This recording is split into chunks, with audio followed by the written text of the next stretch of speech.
Un projet de départ d'Israël en vue? C'est une aventure passionnante, mais attention, il y a un aspect souvent sous-estimé, voire ignoré, qui peut coûter très cher, la fiscalité. Penser qu'il suffit de faire ses valises pour couper les ponts avec le fisc israélien, c'est la plus grande des erreurs. Aujourd'hui, on va décortiquer ensemble ce qu'il faut absolument savoir pour que votre nouvelle vie ne commence pas par un cauchemar fiscal. Alors, rentrons directement dans le vif du sujet avec la distinction fondamentale à comprendre. D'un côté, il y a le fait de déménager, de changer d'adresse. De l'autre, il y a la rupture de résidence fiscale. Et ça, c'est un acte juridique, une démarche officielle. Confondre les deux, c'est vraiment la porte ouverte à de gros problèmes. Et voilà, tout est dit ici.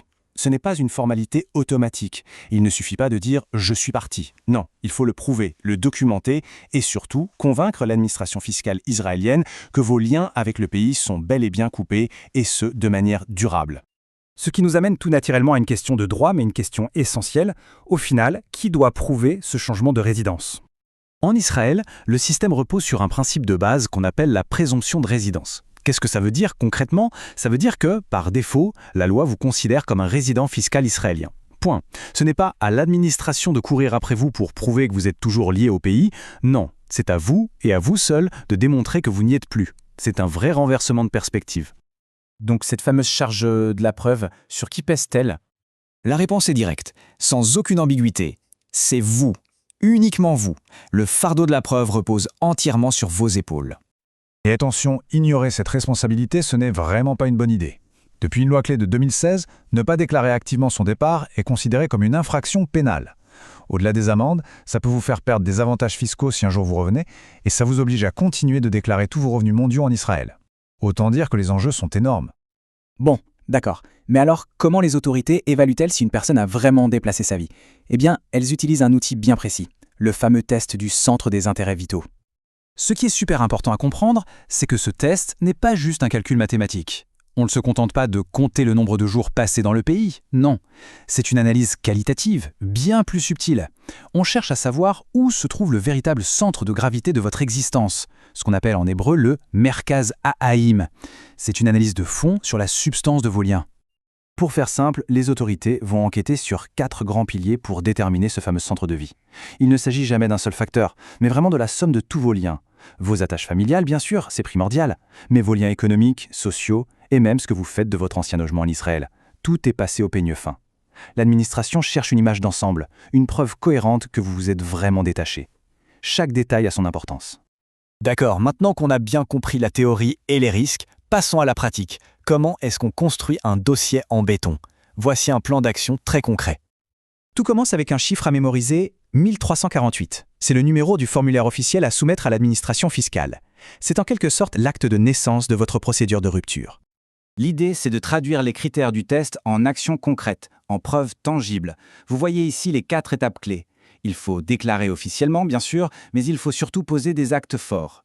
Couper le cordon avec votre logement, déménager votre centre d'activité économique et reconstruire activement une vie sociale ailleurs. Ce n'est pas une simple liste de courses, c'est la cohérence globale de toutes ces actions qui va forger la solidité de votre dossier. Mais attention, le travail n'est pas tout à fait fini. Même après une rupture de résidence réussie, ça ne veut pas dire la fin de toute relation avec l'administration israélienne. Il reste des subtilités, des sortes de petites clauses à connaître, notamment sur les impôts et la sécurité sociale. Il est absolument crucial de comprendre une chose.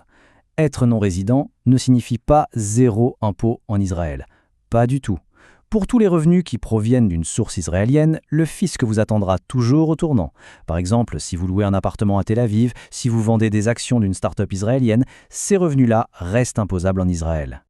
Et voici un autre piège très courant, l'autorité fiscale, le Massach Nassa, et la sécurité sociale, le Bitoar Leumi, ce sont 2 entités totalement distinctes. Régler votre situation avec l'une ne met absolument pas à jour votre statut chez l'autre. Il faut voir ça comme 2 processus parallèles à gérer séparément.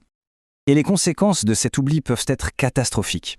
Si le Bitoar Leumi vous considère toujours comme résident, il peut vous réclamer des cotisations sur l'intégralité de vos revenus mondiaux. On parle potentiellement d'une dette colossale qui peut se créer sans même que vous le sachiez. C'est un point de vigilance absolu. Bon, après avoir vu tous ces défis, ces pièges potentiels, quelle est finalement la clé pour que tout se passe bien? Ça se résume en un seul mot, l'anticipation. Une démarche proactive, préparée, bien documentée, ce n'est pas juste une bonne idée, c'est la seule façon de faire. Attendre que les problèmes arrivent, c'est la pire stratégie imaginable. Et c'est là qu'il faut peut-être changer de perspective. Consulter un spécialiste de ces questions, ce n'est pas une dépense, c'est un véritable investissement. Un investissement dans votre tranquillité d'esprit et dans la sécurité financière de votre nouvelle vie. On va donc se quitter sur une question toute simple mais fondamentale. Est-ce que votre projet est construit sur des fondations solides, bien préparées pour affronter la réalité fiscale, ou est-ce qu'il repose un peu sur l'espoir que tout se passera bien? La réponse à cette question, c'est elle qui déterminera en grande partie le succès de votre nouvelle aventure.